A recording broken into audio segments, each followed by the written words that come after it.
स्वागत है सभी एस्पिरेंट्स का कंपाउंड लर्निंग इंस्टीट्यूट के इस डीप डाइव में।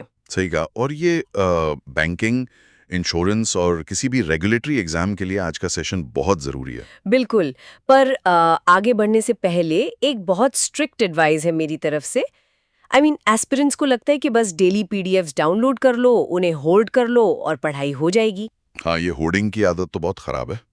मतलब बिना पढ़े सिर्फ फोल्डर्स में पीडीएफ्स भरने से कॉन्सेप्ट्स कभी क्लियर नहीं होते। एग्जैक्टली तो उन्हें डाउनलोड करके जमा करने से पहले इस पूरे सेशन को ध्यान से सुनिए, कॉन्सेप्ट्स को समझिए और उसके बाद ही मटेरियल रेफर कीजिए। परफेक्ट। तो चलिए शुरू करते हैं। Let's move to our next slide. ये जो पहली स्लाइड है, डेली इंटेलिजेंस ब्रीफिंग, ये पूरे सेशन का एक तरह से मूवी ट्रेलर है।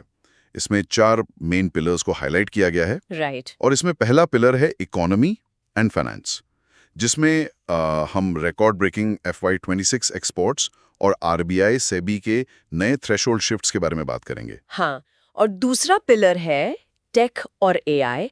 भारत कैसे ग्लोबल एआई हेल्थ अडॉप्शन में टॉप पर है और नेशनल सिक्योरिटी के लिए बेस्पोक एआई डिप्लॉय कर रहा है, वो सब हम इसमें देखेंगे। Oh wow. और तीसरा पिलर जियोपॉलिटिक्स एंड पॉलिसी पर फोकस्ड है ना? हाँ, जैसे ब्रिप्स ट्रैक 2 डायलॉग और यूके का नेक्स्ट जनरेशन के लिए टोबैको बैन। बिल्कुल। और चौथा पिलर इकोनॉमी और साइंस पर है, जिसमें हम historic all women Goldman Prize cohort और देश की 99th रामसार साइट के बारे में जानेंगे। ब्ली कैसे लीड कर रहा है। सही पकड़ा, ये एक पूरी इंटरकनेक्टेड स्टोरी है। ग्रेट। तो इस स्टोरी को और डिटेल में समझते हैं। Let's move to our next slide.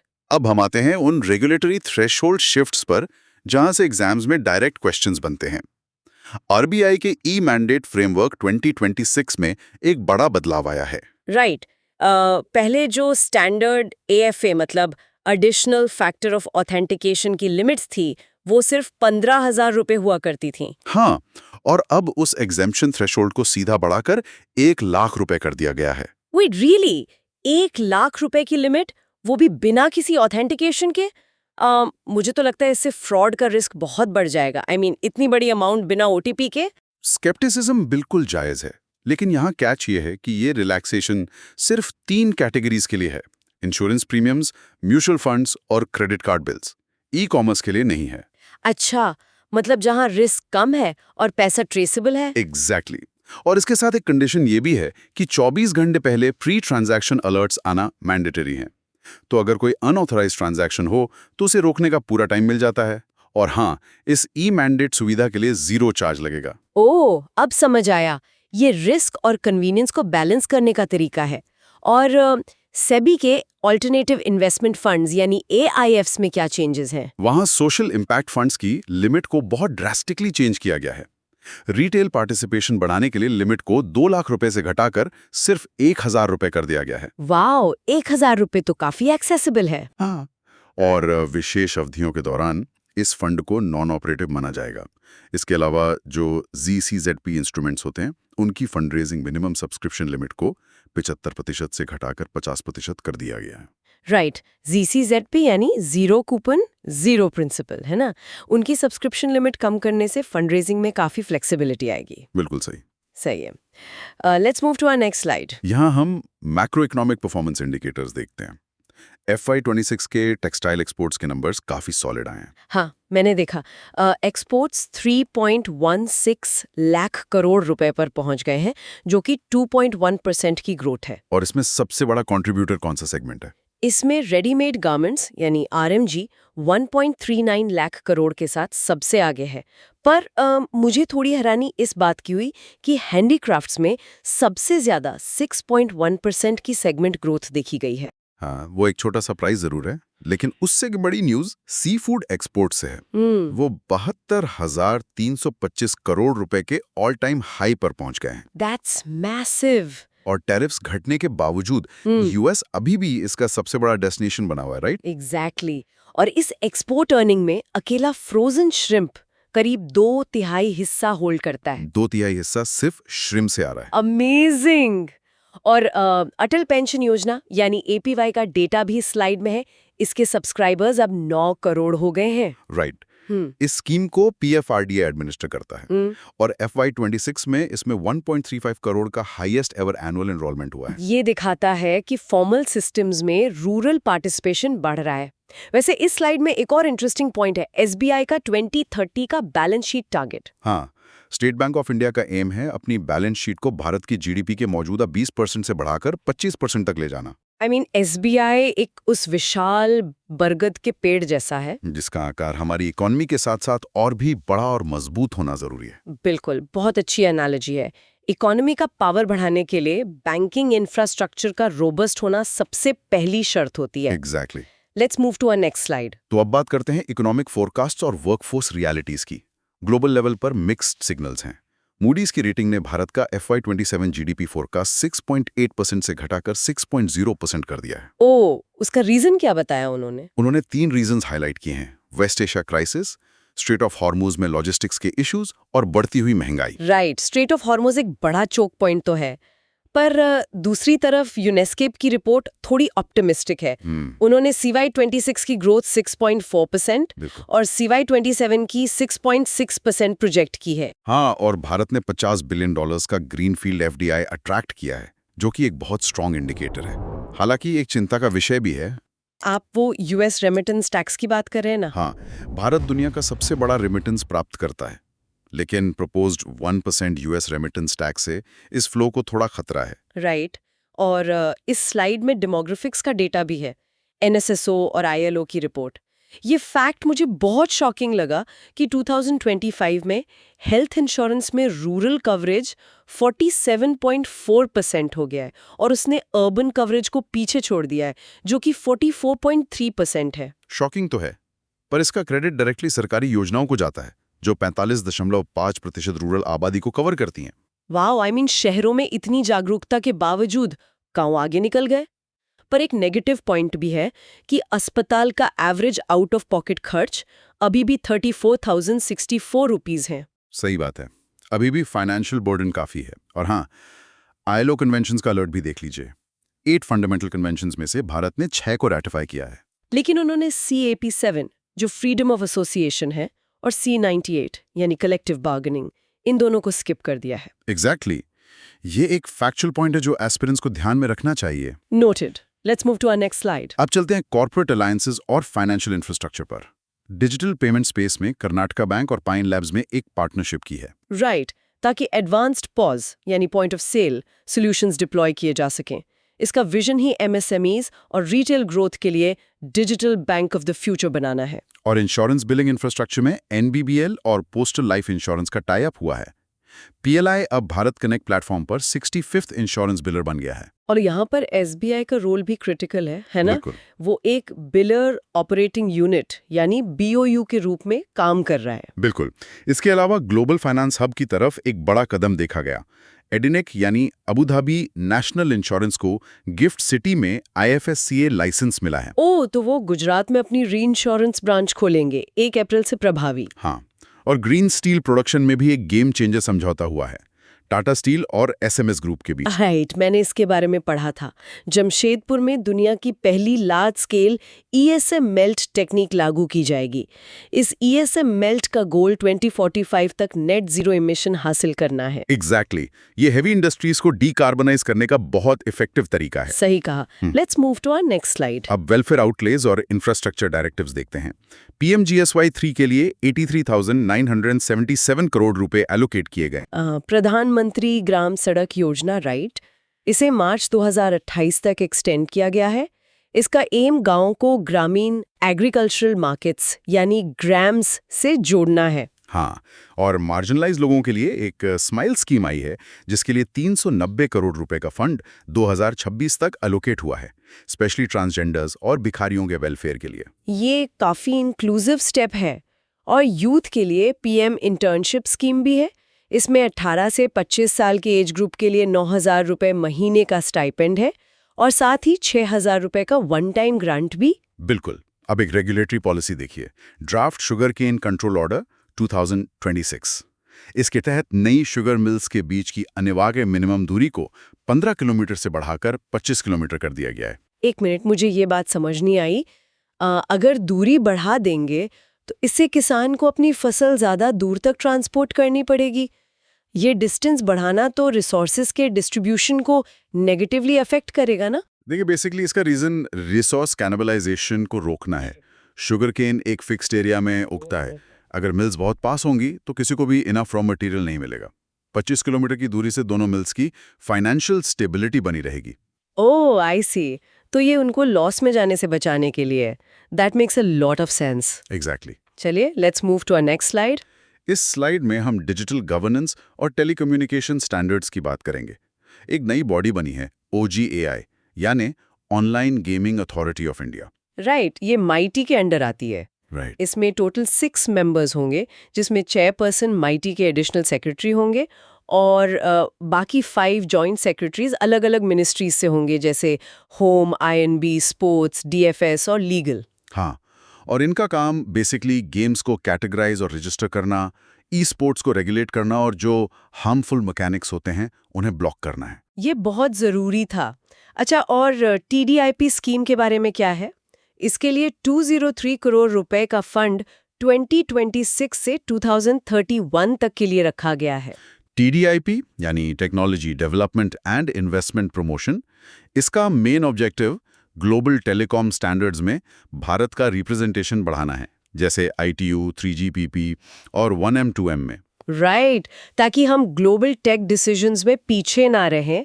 और एक और अपडेट है इनकम टैक्स एग्जेम्पशन आउटरीच का। बिल्कुल, नए इनकम टैक्स एक्ट 2025 के लिए फाइनेंशियल साक्षरता को बढ़ावा देने के लिए दिल्ली में एक जागरूकता अभियान चलाया गया।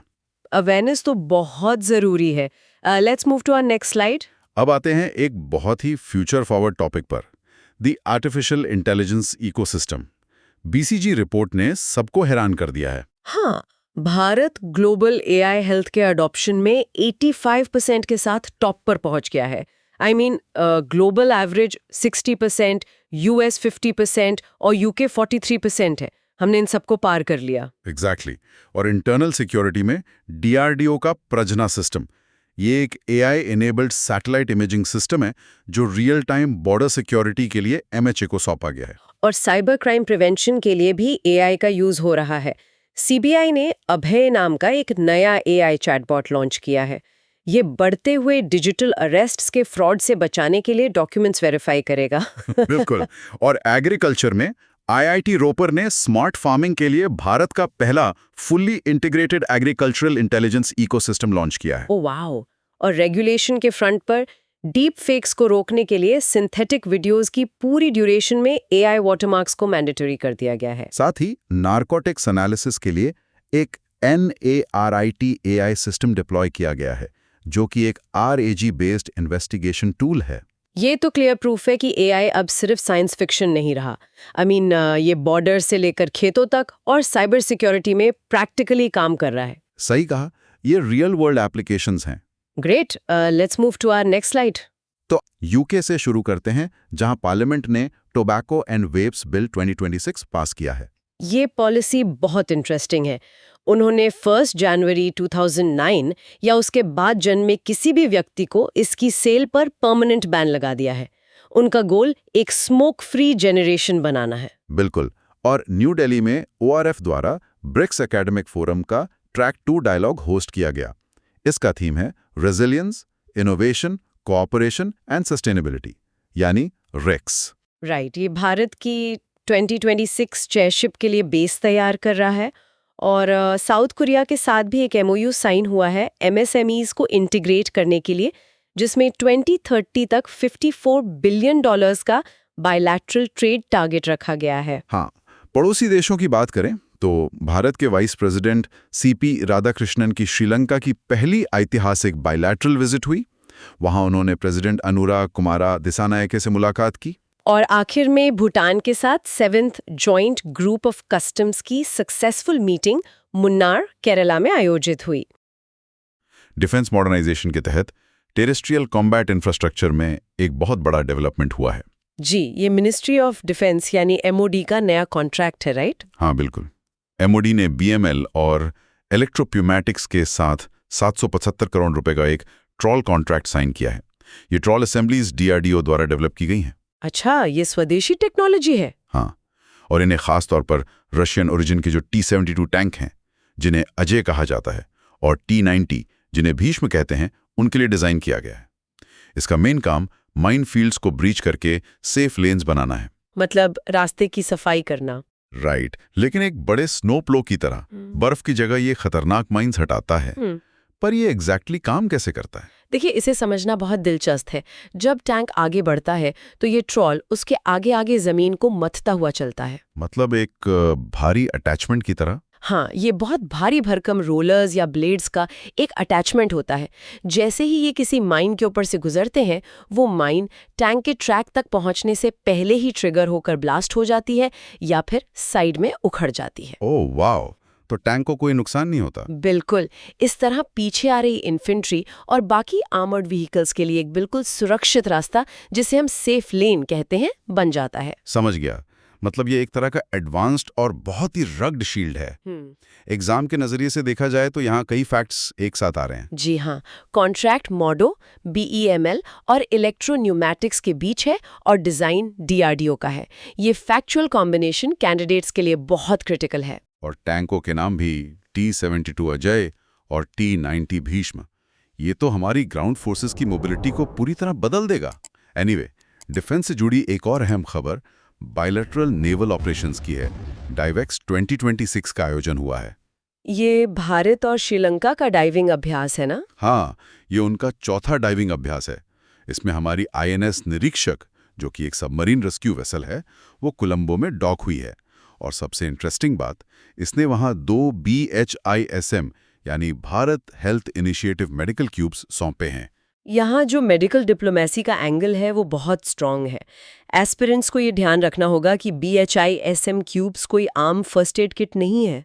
तो ये क्या होते हैं एग्जैक्टली? ये बहुत ही एडवांस्ड, कॉम्पैक्ट और पोर्टेबल मेडिकल फैसिलिटीज़ हैं। इन्हें किसी भी क्राइसिस या डिजास्टर में पैराड्रॉप किया जा सकता है या तुरंत असेंबल करके डिप्लॉय किया जा सकता है। मतलब एक चलता फिरता मिनी हॉस्पिटल। एग्जैक्टली। INS निरीक्षक का कोलंबो जाना सिर्फ एक मिलिट्री डाइविंग एक्सरसाइज नहीं है, बल्कि ये भरोसा दिलाना है कि इमरजेंसी में भारत सबसे पहले मदद करेगा। बहुत ही स्ट्रेटेजिक मूव है। और नेवल इंजीनियरिंग के मोर्चे पर एक स्वदेशी कामयाबी भी मिली है। DSC A23 को कोलकाता में लॉन्च किया गया है। ये शायद चौथा स्वदेशी डाइविंग सपोर्ट क्राफ्ट है, राइट? एकदम सही। इसका पर्पस इंडियन नेवी की अंडर वाटर सैल्वेज और डाइविंग क्षमताओं को बढ़ाना है। हम अक्सर ये सैल्वेज ऑपरेशंस शब्द सुनते हैं, पर ये असल में कितने कॉम्प्लेक्स होते हैं। सैल्वेज का मतलब है समुद्र में डूबे जहाजों, मलबे या क्रिटिकल इक्विपमेंट को बाहर निकालना। और यकीन मानिए ये काम बहुत ज्यादा रिस्की होता है। हाँ, गहरे पानी में तो प्रेशर भी बहुत होता होगा। बिल्कुल, वहाँ गहरे पानी का प्रेशर, जीरो विजिबिलिटी और तेज करंट्स का सामना करना पड़ता है। DSC A23 जैसे स्वदेशी वेसल्स में एडवांस्ड डाइविंग इक्विपमेंट और डीकम्प्रेशन चेम्बर्स होते हैं। अच्छा, जैसे डाइवर्स सुरक्षित रह सकें? हाँ, ये डाइवर्स को गहरे पानी में सुरक्षित ऑपरेशन करने की ताकत देते हैं। ये नेवी को आत्मनिर्भर बनाने की दिशा में एक बहुत बड़ा माइलस्टोन है। सईद का बॉर्डर्स और समंदर को सुरक्षित करना तो हमारी सेना का काम है, लेकिन देश के अंदर की इकोनॉमिक और टेक्नोलॉजिकल सिक्योरिटी भी उतनी ही जरूरी है। तो let's move to our next slide. यह हमें हमारे अगले डेवलपमेंट की तरफ ले जाता है, ओडिशा का 3D सेमीकंडक्टर प्रोजेक्ट। हाँ, ये बहुत बड़ी खबर है इन्फो वैली से। राइट। इन्फो वैली में भारत की पहली advanced 3D semiconductor packaging unit की आधारशिला रखी गई है। इसमें 3D ग्लास सॉल्यूशंस और HIPSPL मिलकर 1943 करोड़ रुपए का इन्वेस्टमेंट कर रहे हैं। ये फिगर बहुत इंपॉर्टेंट है एग्जाम्स के लिए। बिल्कुल, लेकिन मेरा यहाँ एक टेक्निकल सवाल है। देखिए, सेमीकंडक्टर मैन्युफैक्चरिंग तो समझ आता है, चिप्स बनाना, लेकिन ये जो पैकेजिंग है, ये अलग से इतना बड़ा प्रोजेक्ट क्यों है? पैकेजिंग मैन्युफैक्चरिंग से अलग कैसे है? ये बहुत ही कॉमन डाउट है। देखिए, बिना सही पैकेजिंग के कोई भी सेमीकंडक्टर चिप काम कर ही नहीं सकती। मैन्युफैक्चरिंग प्रोसेस में सिलिकॉन वेफर पर एक्चुअल सर्किट बनता है। ओके, मतलब वो चिप का मेन पार्ट है। हाँ, मान लीजिए वो चिप का दिमाग है, लेकिन वो दिमाग बहुत नाजुक होता है। उसे शॉक, एक्सट्रीम टेम्परेचर और बाहरी इलेक्ट्रिकल इंटरफेरेंस से बचाना होता है। पैकेजिंग प्रोसेस में उस चिप को एक प्रोटेक्टिव केसिंग में डाला जाता है और पिन्स जोड़े जाते हैं। अच्छा, ताकि उसे दूसरे डिवाइस से कनेक्ट किया जा सके। एग्जैक्टली। और ये जो 3D पैकेजिंग टेक्नोलॉजी है, ये नॉर्मल पैकेजिंग से कैसे अलग है? इसे ऐसे सोचिए कि एक शहर में बहुत सारे लोग रहते हैं। अगर सब एक मंजिला घरों में रहेंगे तो पूरा शहर बहुत फैल जाएगा, राइट? हाँ, और ट्रैवल करने में भी बहुत टाइम लगेगा। बिल्कुल। 3D पैकेजिंग में हम एक मंजिला घर की जगह multi storey high rise building बनाते हैं। चिप्स को एक के ऊपर एक वर्टिकली स्टैक कर दिया जाता है। ओह, तो इससे स्पेस बचता है। हाँ, डिवाइस का साइज बहुत कॉम्पैक्ट हो जाता है और सिग्नल्स को कम दूरी तय करनी पड़ती है, जिससे डेटा प्रोसेसिंग फास्ट हो जाती है। वाओ, हाई राइज बिल्डिंग वाली इस एनालॉजी से ये कॉन्सेप्ट बिल्कुल क्रिस्टल क्लियर हो गया है। ये 1943 करोड़ का प्रोजेक्ट वाकई गेम चेंजर है। अब टेक इंफ्रास्ट्रक्चर से निकलकर इकोलॉजिकल इंफ्रास्ट्रक्चर पर आते हैं। उत्तर प्रदेश से बड़ी खबर है, रामसर साइट्स को लेकर, है ना? हाँ, अलीगढ़ की शेखा झील बर्ड सैंक्चुरी भारत की 99वीं रामसर साइट बन गई है और यूपी की ये 12वीं साइट है। एस्पिरेंट्स को ये 99वीं साइट का नंबर और नाम शेखा झील एकदम फिंगर टिप्स पर याद होना चाहिए। बिल्कुल। और इसी के साथ MOFCC ने बारासिंगा वाइल्ड लाइफ सेंचुरी के आसपास 408.7 वर्ग किलोमीटर एरिया को इको सेंसिटिव जोन घोषित कर दिया है। ये इको सेंसिटिव जोन का डिक्लेरेशन कोई छोटी बात नहीं है। इसका क्या इम्पैक्ट होता है ग्राउंड पर? इसका सीधा मतलब है कि उस 408.7 स्क्वायर किलोमीटर के बफर एरिया में अब कोई भी हैवी माइनिंग, बड़ी इंडस्ट्री या प्रदूषण फैलाने वाली गतिविधि नहीं हो सकती। ये उस नाजुक इकोसिस्टम के लिए एक शॉक एब्जॉर्बर का काम करेगा। बहुत जरूरी है ये। कनेक्टिविटी के मोर्चे पर हिमाचल प्रदेश में भी एक बड़ा डेवलपमेंट है।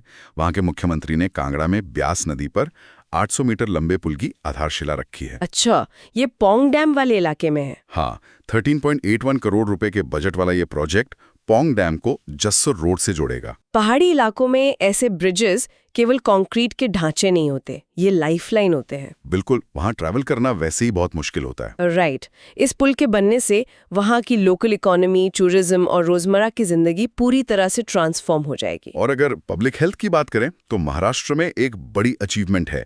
अहिल्यानगर ने 8वें राष्ट्रीय पोषण पखवाड़े के तहत अवेयरनेस एक्टिविटीज में पूरे भारत में पहला स्थान हासिल किया है। ये वाकई तारीफ के काबिल है। हाँ, और सिर्फ इतना ही नहीं, इसी लिस्ट में पुणे को ग्लोबली दूसरा स्थान मिला है। ग्रास रूट लेवल पर न्यूट्रिशन या कुपोषण को लेकर जागरूकता फैलाना बहुत बड़ी एडमिनिस्ट्रेटिव चुनौती है। अहिल्यानगर का नेशनल लेवल पे टॉप करना और पुणे का ग्लोबल रिकॉग्निशन पाना, ये दिखाता है कि पब्लिक हेल्थ कैंपेन्स कितनी अच्छी तरह इम्प्लीमेंट हुए हैं। सही बात है। राज्यों की इन उपलब्धियों से अब दायरा बढ़ाते हैं। Let's move to our next slide.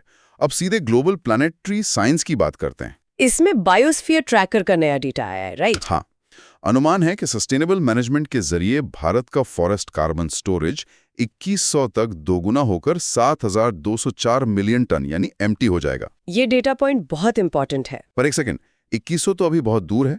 क्या ये सिर्फ एक मैथमेटिकल एस्टिमेट है या इसके पीछे कोई सॉलिड स्ट्रैटेजी है जो एस्पिरेंट्स को समझनी चाहिए? ये बहुत ही वैलिड डाउट है। देखिए, ये हवा में लगाया गया तीर नहीं है। फॉरेस्ट कार्बन सिंक का मतलब है कि हमारे जंगल वातावरण से कितना कार्बन डाइऑक्साइड सोख कर उसे हमेशा के लिए लॉक कर रहे हैं। मतलब पेड़ों और मिट्टी के अंदर? बिल्कुल।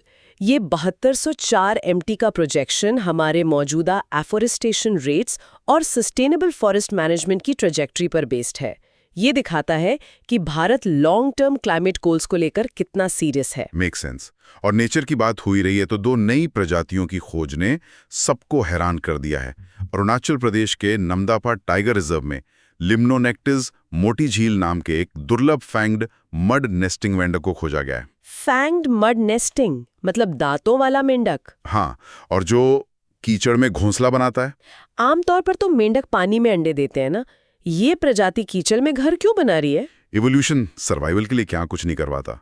अगर ये पानी में अंडे देंगे तो मछलियां या दूसरे शिकारी उन्हें आसानी से खा जाएंगे। ओह, तो ये एक डिफेंस मैकेनिज्म है। हाँ, सर्वाइवल इंस्टिंक्ट के तहत इन्होंने पानी के किनारे कीचड़ में छोटे घोंसले बनाना शुरू कर दिया।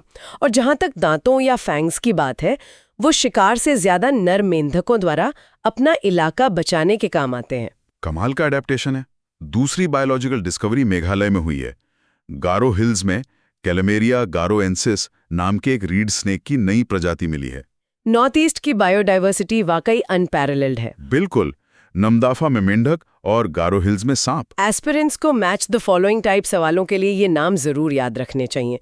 लिम्नोनेक्टिस मोती झील का कनेक्शन अरुणाचल से है और कैलामेरिया गारोएंसिस का मेघालय से। अब धरती के इकोसिस्टम से सीधे अंतरिक्ष की तरफ चलते हैं। स्पेस एक्सप्लोरेशन में नासा के क्यूरियोसिटी रोवर ने मंगल ग्रह पर गेल क्रेटर और माउंट शार्प के आसपास कार्बनिक अणु यानी ऑर्गेनिक मॉलिक्यूल्स का एक मिक्सचर खोजा है। ये बहुत बड़ी डिस्कवरी है मार्स एक्सप्लोरेशन में। लेकिन क्या इसका मतलब मार्स पर लाइफ कंफर्म हो गई है? सीधे तौर पर नहीं। ऑर्गेनिक मॉलिक्यूल्स लाइफ के बुनियादी बिल्डिंग ब्लॉक्स जरूर होते हैं, लेकिन वो नॉन बायोलॉजिकल या केमिकल प्रोसेस से भी बन सकते हैं। तो फिर ये खोज इतनी खास क्यों है? क्योंकि गेल क्रेटर में इनका मिलना इस थ्योरी को मजबूत करता है कि मंगल के इतिहास में कभी वहां का वातावरण ऐसा जरूर रहा होगा जो जीवन को पनपने के लिए सपोर्ट कर सकता था। इंटरेस्टिंग। प्लैनेटरी साइंस में एक जियोलॉजिकल अलर्ट भी है जो इकोनॉमी को हिला सकता है। हालिया भूकंप के बाद जापान ने संभावित मेगाक्वेक के लिए अलर्ट जारी किया है। इसका मैग्नीट्यूड 8.0 या उससे भी ज्यादा हो सकता है। 8.0 ये तो बहुत मैसिव है। जापान टेक्टोनिक प्लेट्स की सबसे एक्टिव जगह पैसिफिक रिंग ऑफ फायर पर स्थित है। हाँ, वहां तो हमेशा रिस्क रहता ही है। बिल्कुल। और एस्पिरेंट्स को इसे मैक्रो इकोनॉमिक नजरिए से देखना चाहिए। जापान बहुत सी क्रिटिकल टेक्नोलॉजीज, खासकर सेमीकंडक्टर्स और ऑटो पार्ट्स का ग्लोबल सप्लायर है। अगर वहां मेगाक्वेक आता है तो दुनिया की सप्लाई चेन और मार्केट्स बुरी तरह इम्पैक्ट होंगे। सब कुछ ग्लोबल इकोसिस्टम में एक दूसरे से जुड़ा हुआ है। Let's move to our next slide. अब बात करते हैं उन चैंपियंस की जो इसी इकोसिस्टम को बचाने में लगे हैं। 2026 का गोल्डमैन एनवायरमेंटल प्राइज, जिसे ग्रीन नोबल भी कहा जाता है, उसकी घोषणा हो गई है। ये बहुत प्रेस्टिजियस प्राइज है ग्रासरूट एक्टिविज्म के लिए। बिल्कुल। इस बार इसकी प्राइज मनी $200,000 है। लेकिन जो सबसे ऐतिहासिक बात है वो ये कि पहली बार ये प्राइज सिर्फ महिलाओं के एक समूह को मिला है। A historic first all women cohort. ये वाकई बहुत इंस्पायरिंग है। सभी 6 कॉन्टिनेंट से सिर्फ महिलाओं का चुना जाना इस बात का प्रमाण है कि क्लाइमेट लीडरशिप में महिलाएं फ्रंट लाइन पर हैं। हाँ, अगर हम इन 6 विजेताओं के काम पर नजर डालें तो बहुत डाइवर्सिटी दिखती है। अफ्रीका से नाइजीरिया की इरोरो तांची हैं, जिन्होंने विलुप्त हो रही चमगादड़ प्रजाति को दोबारा खोजा है। अच्छा, और बाकी विनर्स? एशिया और यूरोप के विनर्स की अप्रोच बिल्कुल अलग है। एशिया से दक्षिण कोरिया की बोरिम किम ने यूथ क्लाइमेट लिटिगेशन को लीड किया, और यूरोप में यूके की सारा फिंच ने तेल निष्कर्षण यानी ऑयल एक्सट्रैक्शन के खिलाफ एक लैंडमार्क कानूनी फैसला जीता है। यहाँ बोरिम किम और सारा फिंच के काम से एक बड़ी स्ट्रैटेजिक शिफ्ट दिखती है। पर्यावरण की लड़ाई अब सिर्फ सड़कों पे प्रोटेस्ट करने तक सीमित नहीं है, अब ये कोर्ट रूम्स में लड़ी जा रही है। एकदम सही। बाकी विनर्स की बात करें तो आइलैंड्स कैटेगरी में पापुआ न्यू गिनी की थियोनिमा रोका मदबोब हैं, जिन्होंने कॉर्पोरेट माइनिंग अकाउंटेबिलिटी की मांग की। माइनिंग का मुद्दा तो हर जगह है। हाँ, उत्तरी अमेरिका से यूएसए की अलाना एकाक हरले ने अलास्का में माइनिंग से होने वाले डैमेज को रोका है, और दक्षिण अमेरिका से कोलंबिया की यूवेलिस मोरालेस ब्लैंको ने हाइड्रोलिक फ्रैक्चरिंग का कड़ा विरोध करके ये प्राइज जीता है। एग्जाम में अक्सर कॉन्टिनेंट और विनर का नाम मैच करने को आता है या फिर उनके काम का फील्ड पूछा जाता है, तो कैंडिडेट्स को ये 6 नाम, उनके देश और रीजन्स अच्छे से मेमोराइज कर लेने चाहिए। राइट। पर्यावरण लीडरशिप की बात के बाद अब कॉर्पोरेट और इकोनॉमिक वर्ल्ड में लीडरशिप की बात करते हैं। Let's move to our next slide. World Economic Forum यानी WEF ने 2026 के यंग ग्लोबल लीडर्स की लिस्ट जारी की है। इसमें 40 साल से कम उम्र के लीडर्स होते हैं ना? हाँ, दुनिया भर के 118 युवा लीडर्स।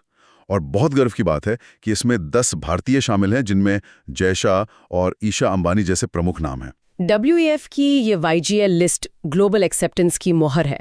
भारत का 10 लोगों का रिप्रेजेंटेशन हमारी डेमोग्राफिक स्ट्रेंथ को हाईलाइट करता है। बिल्कुल। इसी लिस्ट में स्टोर फ्रेंडली एशिया के सह संस्थापक आर्थर लॉ को भी चुना गया है। उन्हें अर्बन स्पेस इनोवेशन में उनके काम के लिए मान्यता मिली है। लेकिन कॉर्पोरेट दुनिया की सबसे बड़ी खबर टेक इंडस्ट्री से आ रही है। एप्पल के नए CEO वाली खबर। एग्जैक्टली। एप्पल इंक ने जॉन टर्न्स को अपना नया मुख्य कार्यकारी अधिकारी यानी CEO घोषित कर दिया है। 1 सितंबर 2026 से वो ये पद संभालेंगे। ये टेक वर्ल्ड के लिए एक बहुत बड़ा ट्रांजिशन मोमेंट है, एक बेहद अहम रिले रेस की तरह जहां बैटन पास किया जा रहा है। दुनिया की सबसे मूल्यवान कंपनियों में से एक के टॉप पद पर बदलाव होना बहुत बड़ी बात है। जॉन टर्न्स का नाम और 1 सितंबर 2026 की डेट, ये दोनों डिटेल्स आने वाले एग्जाम्स में पक्का दिखने वाले हैं। एकदम सही। कॉर्पोरेट बोर्डरूम्स के टेंशन से निकलकर अब सीधे स्पोर्ट्स ग्राउंड की एनर्जी की तरफ चलते हैं। So let's move to a next slide. Madrid में 26 लॉरियस वर्ल्ड स्पोर्ट्स अवार्ड्स की घोषणा हुई है। इसे तो खेलों का ऑस्कर माना जाता है। बिल्कुल। स्पोर्ट्समैन ऑफ द ईयर का अवार्ड स्पेन के कार्लोस अल्काराज ने जीता है। Sports women of the year बनी है आरियाना सबालेंका और टीम ऑफ द ईयर का खिताब जीता है पेरिस सेंट जर्मेन यानी PSG ने। अल्कराज और सबालेंका तो इस वक्त टेनिस कोर्ट पे पूरी तरह से अनस्टॉपेबल है। हाँ, लेकिन इस बार एक बहुत बड़ा रिकॉर्ड टूट गया है। सिर्फ 18 साल के लैमन यमाल 2 लॉरियस अवार्ड जीतने वाले सबसे कम उम्र के एथलीट बन गए हैं। वाओ, 18 साल की उम्र में ये ग्लोबल डोमिनेंस वाकई माइंड ब्लोइंग है। और डोमिनेंस से याद आया, भारत की युवा भी पीछे नहीं है। मिस्र के काहिरा में चल रहे ISSF जूनियर वर्ल्ड कप 2026 में भारत के शिवा नरवाल ने पुरुषों के 10 मीटर एयर पिस्टल इवेंट में 241.8 के शानदार स्कोर के साथ गोल्ड मेडल जीत लिया है। 241.8 का स्कोर, ये फैक्चुअल डिटेल काफी इंपॉर्टेंट है। हाँ, और सबसे खास बात यह है कि भारत ने इस टूर्नामेंट में 71 लोगों का विशाल दल यानी 71 मेंबर कंटिंजेंट भेजा था। 71 नर्वाज। ये दिखाता है कि भारत शूटिंग जैसे प्रिसिजन स्पोर्ट्स में अपने ग्रास रूट टैलेंट को इंटरनेशनल एक्सपोजर देने के लिए कितना इन्वेस्ट कर रहा है। उसी का रिजल्ट ये गोल्ड मेडल है। बिल्कुल। खेल की दुनिया से आगे बढ़कर अब इतिहास के कुछ पन्नों को पलटते हैं। Let's move to our next slide. कुछ महत्वपूर्ण दिन और हस्तियां जिन्हें याद रखना जरूरी है। ऑब्जर्वेशंस टाइमलाइन पर नजर डालें तो 21 अप्रैल को world creativity and innovation day था और 22 अप्रैल को इंटरनेशनल मदर अर्थ डे मनाया गया। हाँ, जिसकी इस बार की थीम थी आर पावर आर प्लैनेट। और आज 23 अप्रैल को UN इंग्लिश लैंग्वेज डे है, जो महान नाटककार विलियम शेक्सपियर के जन्म और मृत्यु का प्रतीक है। एस्पिरेंट्स को अर्थ डे की theme our power our planet तो याद रखनी ही है। साथ ही ये भी नोट कर ले कि अर्थ डे पहली बार 1970 में आयोजित किया गया था। एग्जाम्स में ऐसी बैकग्राउंड अक्सर पूछ ली जाती है। That's a great tip. Obituaries की बात करें तो हमने कुछ बेहद सम्मानित हस्तियों को खो दिया है। डॉक्टर गोपाल राव पाटिल, जो 94 वर्ष के थे, वो महाराष्ट्र से राज्यसभा के पूर्व सदस्य और एक जाने माने बाल रोग विशेषज्ञ थे। लोग उन्हें बहुत सम्मान देते थे ना? हाँ, इतना सम्मान कि उन्हें प्यार से देव मानुस यानी गॉडली मैन कहा जाता था। जब किसी पब्लिक फिगर को ऐसा कोई विशेष टाइटल मिलता है जैसे देव मानुस, तो एग्जामिनर्स उस पर सवाल बनाना बहुत पसंद करते हैं। कैंडिडेट्स को ये नाम मिस नहीं करना चाहिए। इसके अलावा नादिंड्ला भास्कर राव, जो 90 वर्ष के थे, अविभाजित आंध्र प्रदेश के पूर्व मुख्यमंत्री और तेलुगु देशम पार्टी यानी TDP के सह संस्थापक, उनका भी निधन हो गया है। ये पॉलिटिकल हिस्ट्री के लिए काफी क्रिटिकल है। हाँ, और भगवान दास रैकवार, जो 83 वर्ष के थे, जिन्हें लोग मशहूर दाऊ के नाम से जानते थे, उनका भोपाल में निधन हुआ। पॉलिटिक्स और सोशल वर्क से जुड़ी ये शख्सियतें अपने क्षेत्र में बहुत प्रभाव रखती थीं। बिल्कुल। और अब समय आ गया है इस डिकोडिंग सेशन के सबसे इंटेंस पार्ट का, हमारा intelligence check. So let's move to our next slide. मान लीजिए एक एस्पिरेंट एग्जाम हॉल में बैठा है और अचानक से कुछ ऐसे सवाल आ जाएं जो सीधे खबरों की सतह पर नहीं थे। हाँ, इस सेगमेंट में कुछ ऐसे नए और डीप फैक्ट्स हैं जो हमने पिछली स्लाइड्स में डिस्कस नहीं किए थे। ये पेपर में सीधे टकरा सकते हैं, इसलिए हर सवाल को बहुत ध्यान से डिकोड करना होगा। तो शुरू करते हैं। पहला सवाल एक बड़ा रेगुलेटरी अपडेट है। नए RBI ई-मैंडेट फ्रेमवर्क के तहत इंश्योरेंस प्रीमियम के लिए कितनी राशि तक के recurring transactions additional factor authentication यानी AFA से मुक्त हैं? इसका जवाब है 1 लाख रुपए। ये एक बहुत ही क्रिटिकल नया फैक्ट है। देखिए, पहले ऑटो पेमेंट की लिमिट काफी कम हुआ करती थी, लेकिन अब इंश्योरेंस प्रीमियम्स के लिए 1 लाख रुपए तक कस्टमर्स को बार बार OTP डालने की जरूरत नहीं होगी। ये तो बहुत कन्वीनियंट हो जाएगा। हाँ, ये कस्टमर कन्वीनियंस के लिए उठाया गया बड़ा कदम है। आगे बढ़ते हैं दूसरे सवाल पर। HIPSPL के जरिए भारत की पहली advanced 3D semiconductor packaging unit की मेजबानी कौन सा भारतीय राज्य करेगा? जवाब है ओडिशा। हमने अभी इसके हाई राइज बिल्डिंग वाले कॉन्सेप्ट पर बात की थी। राज्य का नाम ओडिशा है, इसे याद रखना बहुत जरूरी है। तीसरा सवाल बायोडाइवर्सिटी से है। हाल ही में खोजा गया लिम्नोनेक्टिस मोटी झील, जो एक दुर्लभ फैंग्ड मड नेस्टिंग मेंढक है, किस टाइगर रिजर्व में पाया गया? जवाब है नमदफा, अरुणाचल प्रदेश। वही मेंढक जो कीचड़ में घोंसला बनाता है। ये नाम नमदाफा अक्सर एग्जाम्स में लोकेशंस पूछने के लिए इस्तेमाल होता है। राइट। चौथा सवाल इकोनॉमी सेक्शन से है और इसमें एक बहुत स्ट्रॉन्ग नया डेटा पॉइंट छुपा है। FY26 में भारत का sea food export record 72,325 crore रुपए तक पहुंच गया। वाओ। सबसे बड़ा एक्सपोर्ट डेस्टिनेशन कौन सा देश रहा? जवाब है संयुक्त राज्य अमेरिका यानी यूनाइटेड स्टेट्स। एस्पिरेंट्स को इस नए फैक्ट को जरूर हाईलाइट करना चाहिए। एक्सपोर्ट का टोटल फिगर 72,325 करोड़ और सबसे बड़ा बायर यूनाइटेड स्टेट्स। इकोनॉमी के लिए ये सॉलिड डेटा है। बिल्कुल। और हमारा आखिरी सवाल, 975 करोड़ रुपए में खरीदा गया ट्रॉल असेंबली इंडियन आर्मी के किन विशेष टैंक मॉडल्स के लिए डिजाइन किया गया है? जवाब है T-72 अजय और T-90 भीष्म। वही टैंक्स जिनके आगे माइंस हटाने के लिए वो विशाल स्नो प्लाउ लगाया जाएगा। एग्जैक्टली। तो इस इंटेलिजेंस चेक के साथ आज के सारे डेवलपमेंट्स कवर हो गए हैं। लेकिन सेशन खत्म करने से पहले मैं एक विचार जरूर डिस्कस करना चाहूंगी। आज हमने शुरुआत की डिफेंस के चॉल्ट ट्रैक्टर्स से, फिर हम उड़ीसा के 3D सेमीकंडक्टर्स तक गए और फिर हमने ग्रीन नोबल विनर्स की बात की। हाँ, काफी अलग अलग टॉपिक्स थे। सतह से देखने पर ये सब अलग अलग खबरें लगती हैं, लेकिन एक भावी ऑफिसर का नजरिया इससे अलग होना चाहिए। देखिए, एक मजबूत डिफेंस सिस्टम को एडवांस्ड सेमीकंडक्टर चिप्स की जरूरत होती है। बिल्कुल। और वो चिप्स बनाने वाली इंडस्ट्रीज को एनवायरमेंटल सस्टेनेबिलिटी और इको सेंसिटिव जोन्स के नियमों का पालन करना पड़ता है। नेशनल सिक्योरिटी, इकोनॉमी और इकोलॉजी, ये सब एक दूसरे से गहराई से जुड़े हैं। एग्जाम में सिर्फ फैक्ट्स रटने के बजाय अगर इन डॉट्स को कनेक्ट किया जाए तो क्लैरिटी बिल्कुल अलग लेवल पे होती है। क्या बात है। फैक्ट्स को एक बड़े फ्रेमवर्क में देखने का ये नजरिया ही एक कैंडिडेट को असली ऑफिसर बनाता है। तो इसी प्रोवोकेटिव थॉट के साथ हम 23 अप्रैल 2026 के इस डीप डाइव सेशन को यहीं समाप्त करते हैं। उम्मीद है ये एनालिसिस आने वाले एग्जाम्स की तैयारी में एक सॉलिड बेस का काम करेगा।